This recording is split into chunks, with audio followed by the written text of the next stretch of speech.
This is exactly what he says. I'm told the footage of Shedeur Sanders meeting with the Giants is so bad that both the Browns and the Sanders family have threatened legal action if it is published. The New York Giants have released audio from their draft interview with Shedeur Sanders, and the disclosure has drawn intense public reaction. Fans want to know whether Sanders made critical remarks and why the Giants shared material that should have remained confidential. The situation revolves around an open microphone, contentious comments, and the broader implications of the leak. The New York Giants published a brief, edited segment from their interview with Shedeur Sanders and withheld the remaining footage. Observers are debating whether this was a strategic public relations decision or an attempt to discredit him. The team has offered no additional explanation, and many fans view the limited release as inadequate and potentially misleading. They are demanding full transparency and accusing the organization of orchestrating a negative narrative. While criticism of Sanders is vocal, his supporters are responding with equal intensity. There was another team that he sat down with. What do you mean it didn't go well after that? So, he was pissed that they did that to him. They did that to him. He counter-confronted the them. same thing they do to every other quarterback prospect. They did that to him. They slide in a mistake to see if you catch it. Right. And so because you're the quarterback. But he didn't take it as a correction. He took it as like he got pissed off. Yeah, and it's like so here's another one. So another one was, he throws a bad interception, and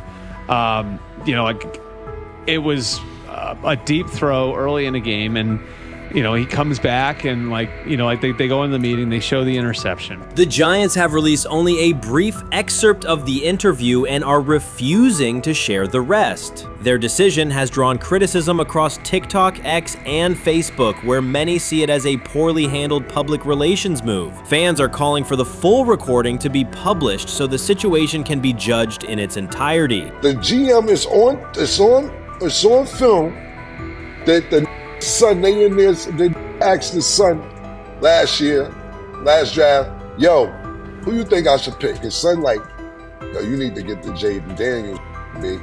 This is what his son, it's on tape. You should go Jaden Daniels. He laughing at his son. And all right, cool, get Jaden Daniels. I don't even know how that tape got out. I wouldn't have let the get out. Shedeur Sanders appears unfazed by the situation. Although the Giants suggested he was more hype than substance, their handling of the interview has instead elevated his visibility. Analysts across major sports outlets are now discussing him more than before, keeping his name prominent in the news cycle. New York Giants, where these tapes at? You hear me? Because if Shedeur Sanders was so unprofessional, y'all would have leaked the tapes for the whole world could see, right? Cause understand, it's a lot of he say, she say. But one thing I do know, as a young black man growing up in this world, being straightforward and not sugarcoat anything. The Giants' PR team appears to reject Sanders' family connection outright, a decision many view as unprofessional and lacking nuance. Internal discussions seem to have dismissed quarterbacks with prominent relatives as poor fits for the organization, revealing limited awareness of public perception. The response was swift. A single edited clip ignited widespread debate on social media, with fans asking why essential segments were held back and what the team might be hiding. Critics argue that if the full interview contains nothing damaging, the club should release it in its entirety. Online discussion intensified immediately and continues to gain momentum. What they do during the film and the combine and the meetings is teams will install mistakes intentionally planted in the install, and they want you to catch them. Shedeur didn't, and when a coach called him out, once again, it didn't sit well. It's like, bro, there's not many teams needing quarterbacks, especially since Pittsburgh appears to have a deal with Aaron Rodgers and Tennessee's getting Kale Moore. The Giants' decision to withhold the full interview has produced an unintended result. Instead of diminishing interest in Shedeur Sanders, it has intensified it. Media outlets and analysts are now examining every on-field rep, press comment, and public appearance as evidence of how he conducts himself under scrutiny. Each throw, adjustment, and answer is tracked and evaluated against league standards, reinforcing the view that he remains composed and professional. Many fans contend that the organization has misrepresented Sanders and suggest the issue may stem from the Giants' view of his father, Deion Sanders. They see the partial release as an attempt to raise doubts about his character by association. That perception has only made his profile more compelling. The discussion has shifted from whether he deserves a high draft position to how effectively he withstands sustained pressure. Sanders is now regarded not just as a talented prospect, but as a symbol of resilience, central to debates about transparency and organizational strategy. Even if the Giants eventually provide more context, the visibility they have created for him is unlikely to fade. The most fun yet the most difficult thing I cover and we cover all year long is not games. It's the NFL draft.